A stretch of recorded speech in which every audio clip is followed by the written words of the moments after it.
All right, you're good to go. Thank you all for joining us here today for Parks Development Update from Adam Moore, Milwaukee's Park Development Coordinator. As a reminder, we're using the last 30 minutes of the monthly PARB meeting for process updates for members of PARB, invited boards and liaisons, and the public on the development of Bowman, Brae, Balfour, and Scott Parks. This item is information only, and larger public engagement opportunities with the community will be. Oops. Uh-oh, we're a little frozen.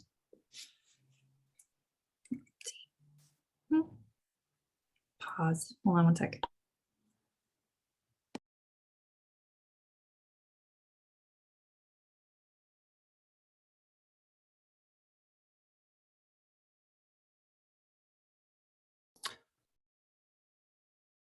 Well, looks like Allie's a little frozen, but I'm not going to pull up I was digging through the intro, and Allie, if you hear me, I'm just going to fill in for you for a second and just say, yeah, the items are informational. We're going to be recording this meeting, the last portion, and will be on the city's YouTube channel.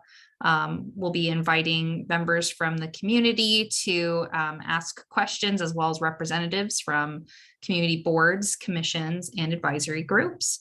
If you have questions, you can raise your hand and we will answer them in the order received after deliberations and discussions from board members and representatives invited today. So, and you're always welcome to email staff at parksprojects@milwaukieoregon.gov and visit milwaukieoregon.gov/parksprojects for any updates.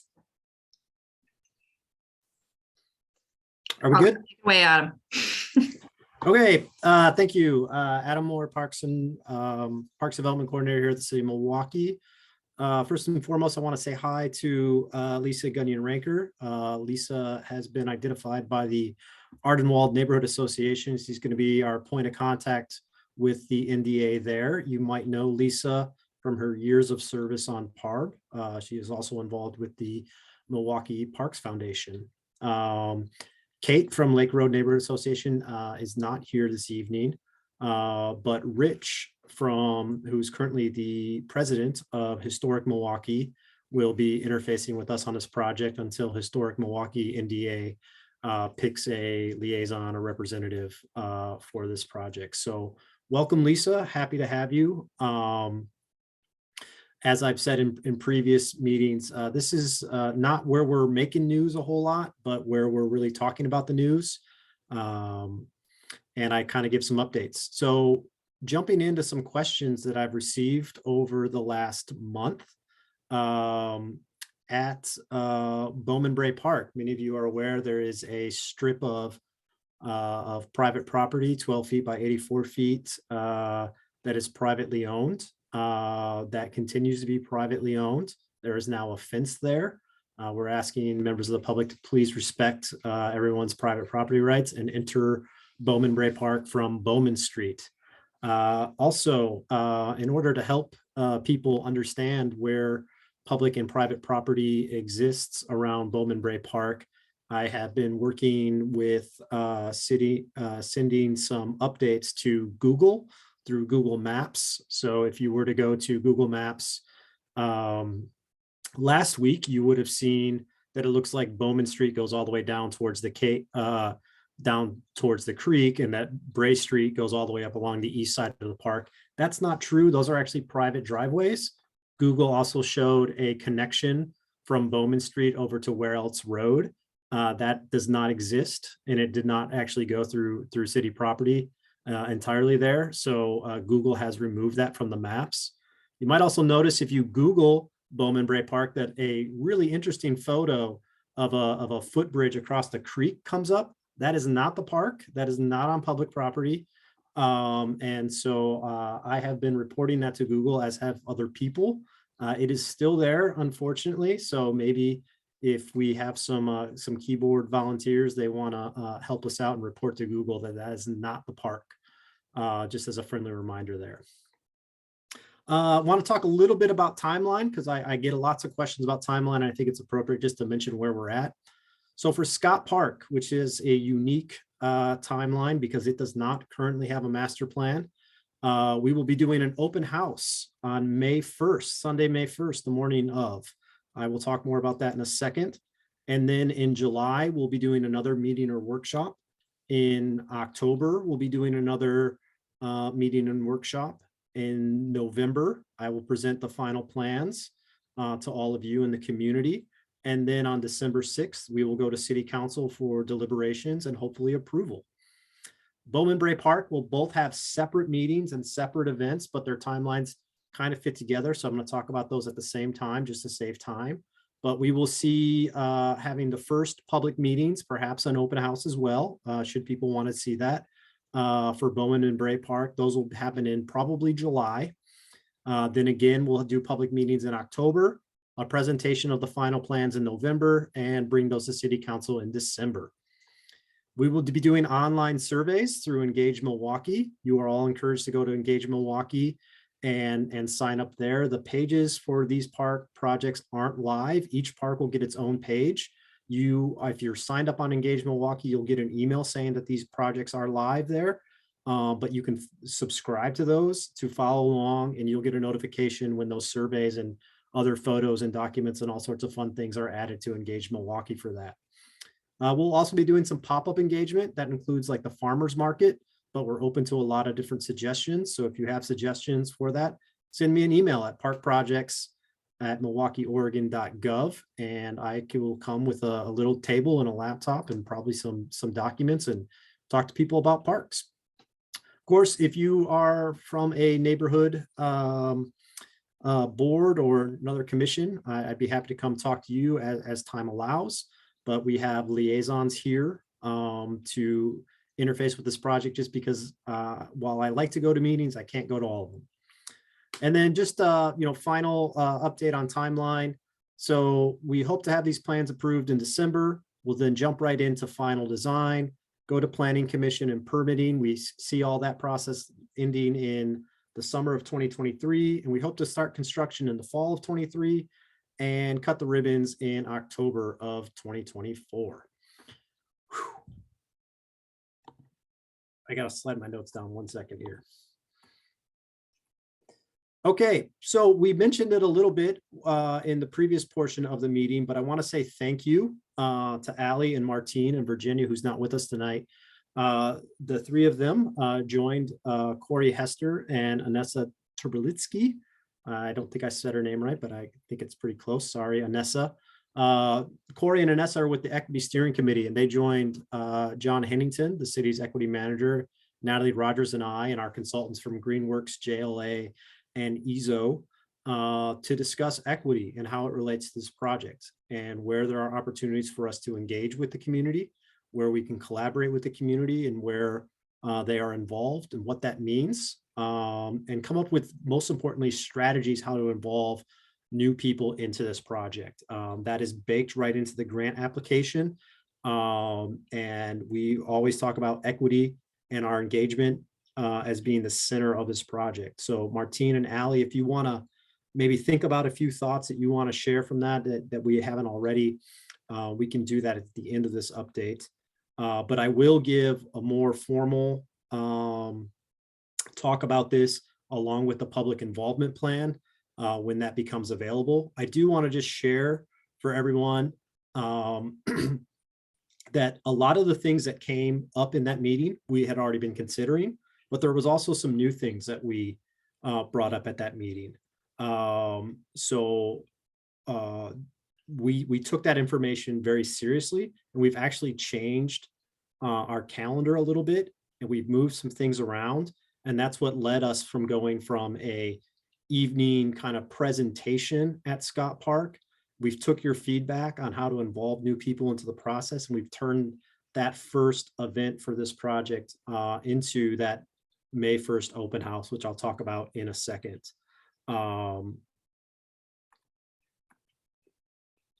Sorry, just moving some notes down here. And what I mean by that is we heard from people, most importantly, that if we want to get people involved in the government who haven't been involved before, it might be very helpful to have less structured presentations and workshops and more open house style events.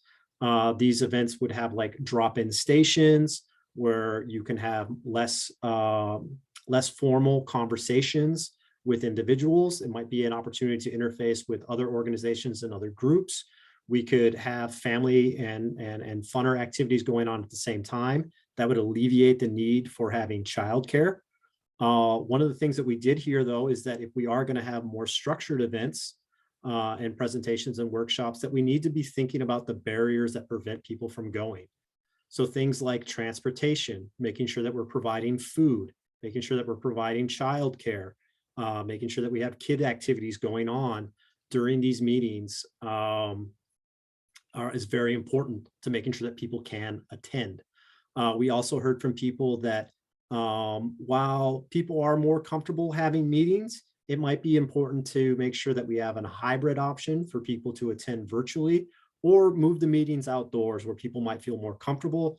This falls in line with some of the things that we were thinking about at the city, of making sure that like some COVID sensitivities, or people who have some health issues for themselves or in their family, they might not be able to come to events if they're not outside or there isn't a hybrid option.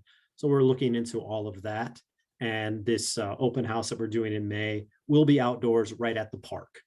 A lot of the feedback that we heard from the community was making sure that, particularly with this first event, that we are sending out a postcard to as many people as possible.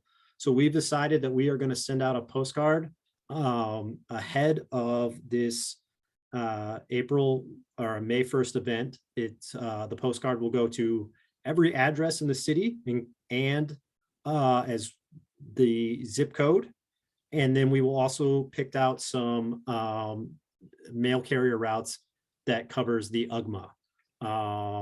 You know, we want to make sure that the people, particularly those who live around the city, who very often, one of the things we heard at that meeting is like, hey, we consider ourselves Milwaukeeans. Martine, right? You are joining us from outside the city limits. You're here with us, donating your time. And like, we hear you. We want to make sure that your neighbors are also invited to this event. Now, that is very expensive for us to do. That's like 22,000 addresses. So we're not going to do that ahead of every single meeting. We will tailor it back for other meetings in the future. We're looking at like approximately a half-mile radius for other postcards, but those postcards will be both in English and in Spanish, and we'll use several different ways to let people know how they can get involved. And of course, in addition to the public meetings, we'll be using focus groups, online surveys, and Engage Milwaukie to interface with people. Transparency is extremely important to me personally, and it's very important what we heard at the equity workshop from all of you, that we need to ensure that we have that on this project. So again, Martine, Allie, and Virginia, Corey, and Anessa, thank you for your time. It was extremely helpful and has really helped to confirm some of the things that we were thinking and adjust what we are doing. So what did we adjust? Well, we got rid of the evening meeting that was going to be that first week of May, and we are going to have an open house at Scott Park. A lot of the details are still very fluid, so I'm not going to mention all of them, but the idea is that we are going to, in addition to sending out this postcard, we're going to try and pull in some of those people who are coming to the farmers market, because May 1st, that Sunday, will be the first day that the Milwaukie Farmers Market will be going on. We are also going to be offering this event. It's going to run from 10:30 until 12:30. And so that also starts to get into the first opening hour of the library. The library opens at noon on Sundays. And so a lot of people are there at like 11:30 waiting for the library to open. So we'll be able to engage with some of them. I had a really great meeting with library staff, and we will have the community room at the library as well as all of Scott Park to set up. The goal of this meeting is that we will set up different planning stations where we will provide information on the existing conditions and the different constraints that exist on the property. So for example, right, there are parts of that property that are brand new and belong to the library, and we're not going to touch those on this project because they are literally brand new. Also, we have natural resources on the project that we need to protect. We have people whose balconies and front doors, or back doors, I guess they are, open right up to Scott Park, and we want to make sure that we're respectful for them. And so those are the type of things that I mean when I say constraints. But we're going to share that information with all of them, and we're going to try and collect information from all of you, as well as all the participants. And that can be done through like sticker boards or other different types of visioning exercises, or different activities that we can use to help us come up with an idea of what the community wants to see at Scott Park. We will have some materials that we will be giving out to all of the participants who come, some incentives, if you will. I'm not ready to talk about those right now because I haven't finalized the order, but I will let you know what they are. I think that they are pretty cool. Also, the idea is that we want to make this fun, and we want you to feel comfortable bringing your families and your kids. So there's going to be opportunities for us to work with other groups. Maybe that means that we're going to have some music at the amphitheater. Maybe that means that we're going to be able to partner with some organizations to do story time. Maybe that means that we're going to bring in some more family activities. And those of you who joined us on the equity workshop on March 14th, you know some of the things that we talked about there. I'm not going to mention them here because I don't want to get people's hopes up if I can't pull it off. We do have a budget for this workshop, but we are working on some cool stuff that I will mention to all of you at our next update. But the goal is to create a fun, lively atmosphere where we're able to give information to the community, receive information back from everyone else, and create an opportunity for everyone to have like really comfortable kind of informal conversations. Now, this is for Scott Park. This is focused on Scott Park. We have 2 other parks that we're doing planning for right now. And we will see how this open house goes at Scott Park, but this would be an option focused on those 2 neighborhood parks at Bowman, Brae, and Belfort, if there's interest. So we heard what you said on March 14th, and we are applying that to this project in that way. And that is about the end of my notes here. I guess I just want, one last thing. I did want to say we are toying with a slogan for this project. We are going to have branded material for this. You know, we are members of the park district. We don't have a parks department, and we're talking about 3 parks. So coming up with kind of catchphrases and slogans has been difficult, but the suggestion has been made that if we are going to have a tagline, so to say, for this project, that we talk about it as Milwaukee's Summer of Parks. And then we would also include, you know, join us for the conversation at Engage Milwaukie. So with that, I will see what you all think about that slogan. Also, if you have questions about the Scott Park event, I'm happy to answer those. And if you want to talk about, first and foremost, the equity workshop, Martine and Allie, now would be a good time for that.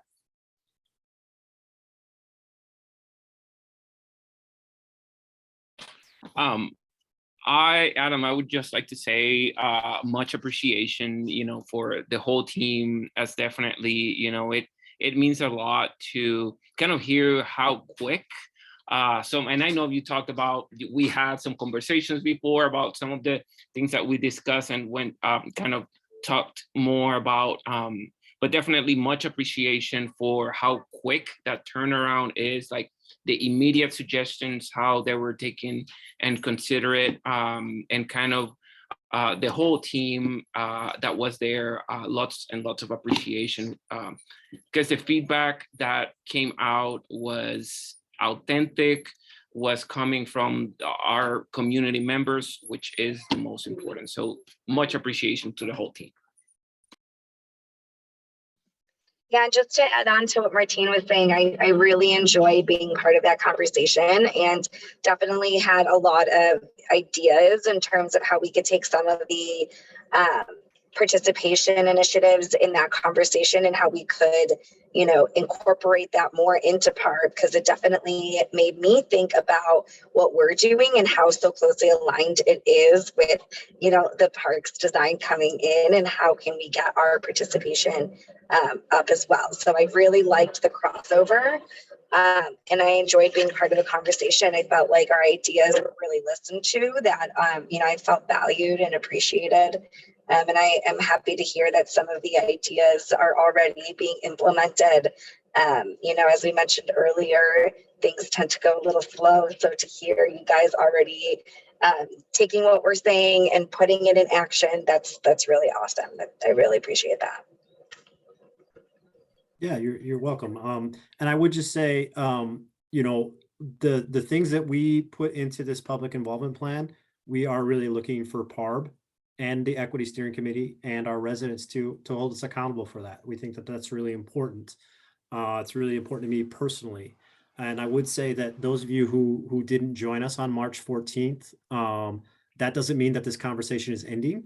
This is a conversation that we want to have all throughout the project, not just until we have conceptual master plans, or not just until we have, building permits. But we want to keep you involved and the public involved, and really follow through on these equity goals throughout the project, through construction. And then when we break ground and we utilize these parks, we want to see that equity continue.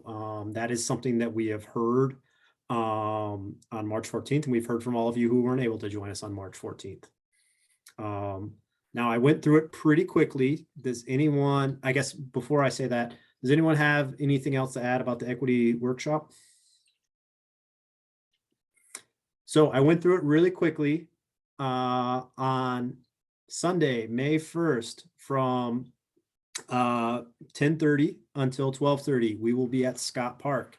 Our consulting team will be there. We will have EZO there with us, providing Spanish interpretation. If anyone needs interpretation in other languages, please let me know.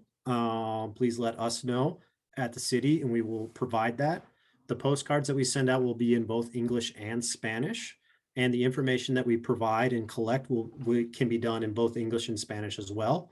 That includes our online surveys. So if anyone at home wants to answer a question in Spanish, it will be translated to me, and I can provide an answer in Spanish through our consultants at EZO, just as a aside. Now, I am pretty new to Milwaukie, and so I'm wondering if there are people, if any of you have ideas for things that we might do during those 2 hours that you might like to see at a park open house on Sunday, May 1st.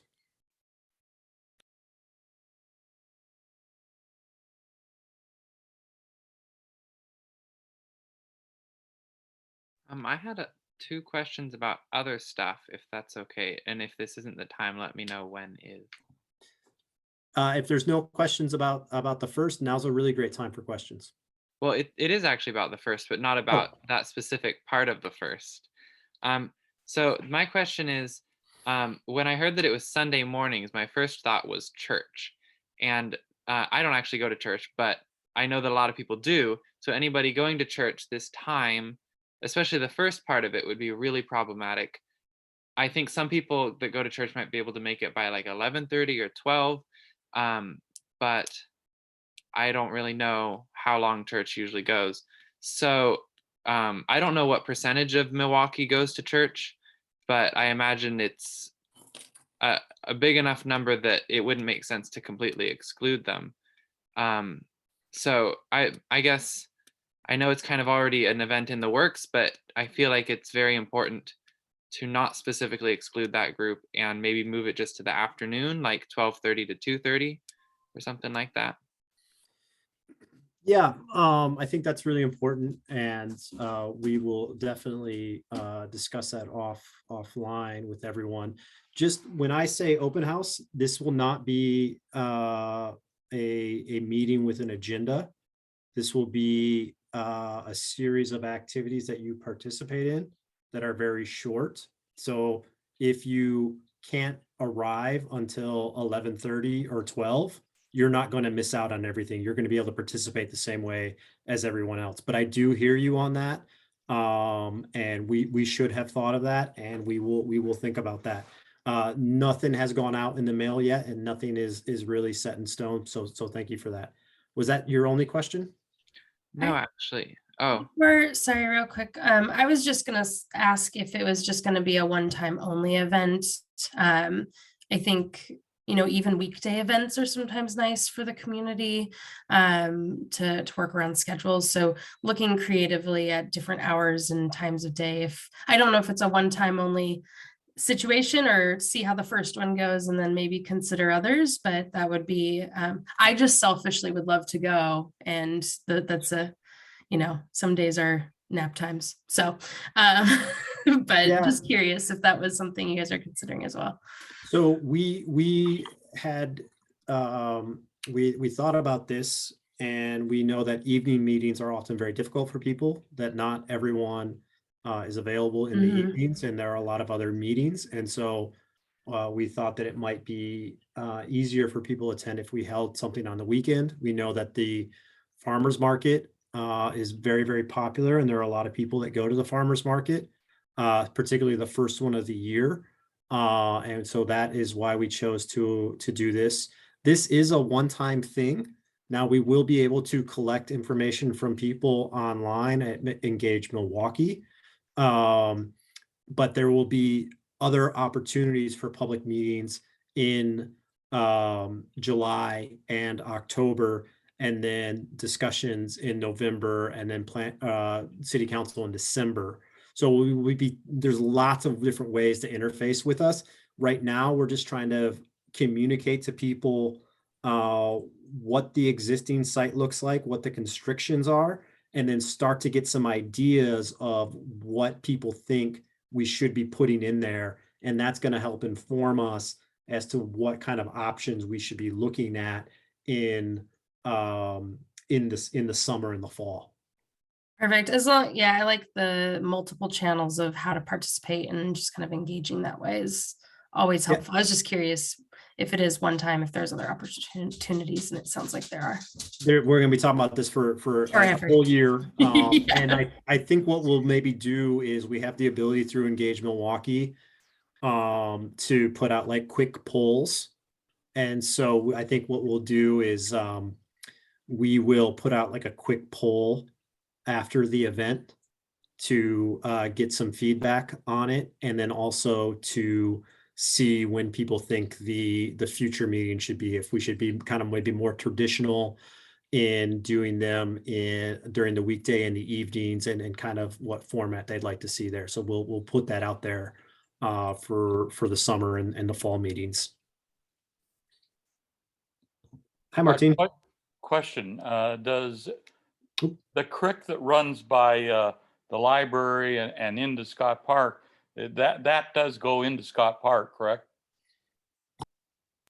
Yes. So the question then is, since it goes into the park, does everybody know the flow of that creek, where it starts and where it ends?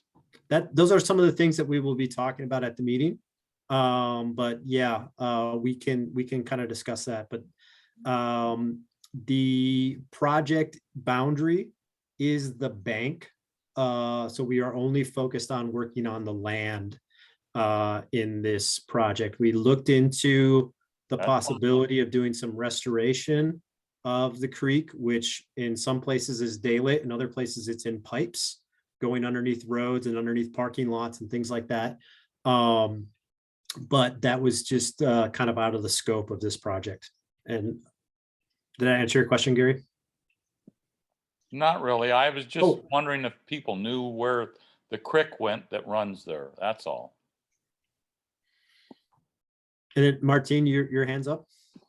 Thank you. Yeah, just two things, two ideas that came to my mind. I'm a big believer of amplifying student voice. So one would be maybe partnering with, let's say, Milwaukie High School, see if they have like a artistic presentation. I love music, that's just me, so I don't know if Milwaukie High School would have like a jazz band or something that we could think and kind of partner up and kind of maybe bring them during that evening or during that day, you know, so that could be one thing. And then the second piece would be if we are thinking of like reaching out to our Milwaukie high school students, right, that might be using the park or checking out the park, or might have some ideas about what could be, you know, what would that space might need. Yeah, so I haven't thought too much about specific groups to reach out to about May 1st. I'm getting suggestions, and so anyone watching this who's got suggestions, send me an email at parkprojects@milwaukieoregon.gov. Reach out to me. I know we talked about on March 14th about wanting to work with students and youth. We're still kind of working on that. There's some ways that I've done it in the past that I think might work for this project. But again, we're open to suggestions. If there are youth groups, if there are different types of social media, if there are ways other than you know, postcards to residents, like how do we reach the youth? Jackson, how do we reach you and your friends? How do we get you involved? I'd love to know the answer to that question. I don't need it right now, but those are things that we want to be thinking about this spring to get people involved, particularly in the summer. Just so we're all aware, it is 6:02. So just want to let us, you know, let everyone know that we are coming to our time. Is there anything else, Adam, or anyone else on the PARB team or anyone that's here that would like to say anything before we wrap up with tonight's meeting? Oh, yes, I had one question. I was spacing off for a moment there.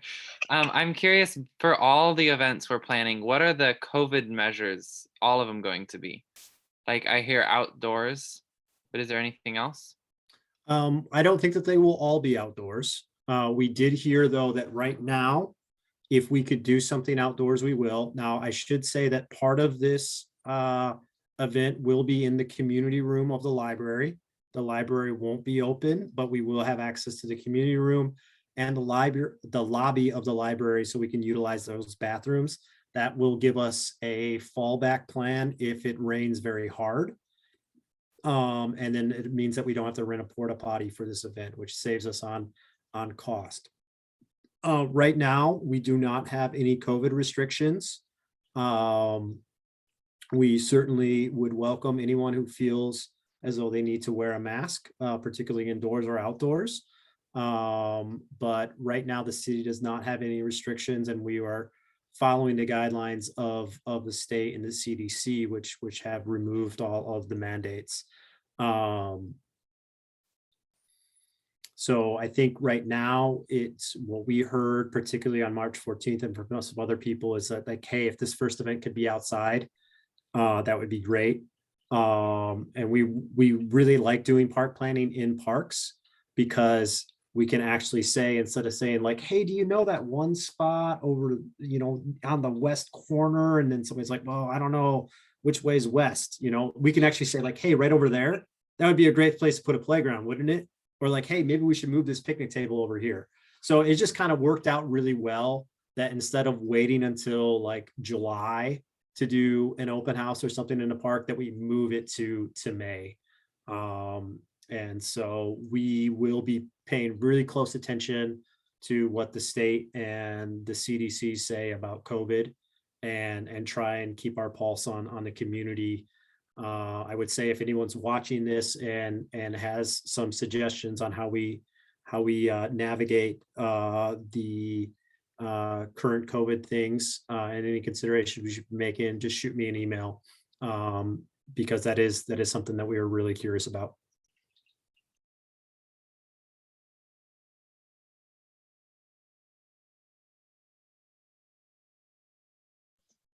And Martine, your hand is up. Is that from before, or did you have something else you wanted to add? That's from before. Sorry about that. Okay. No, that's okay. Just want to make sure.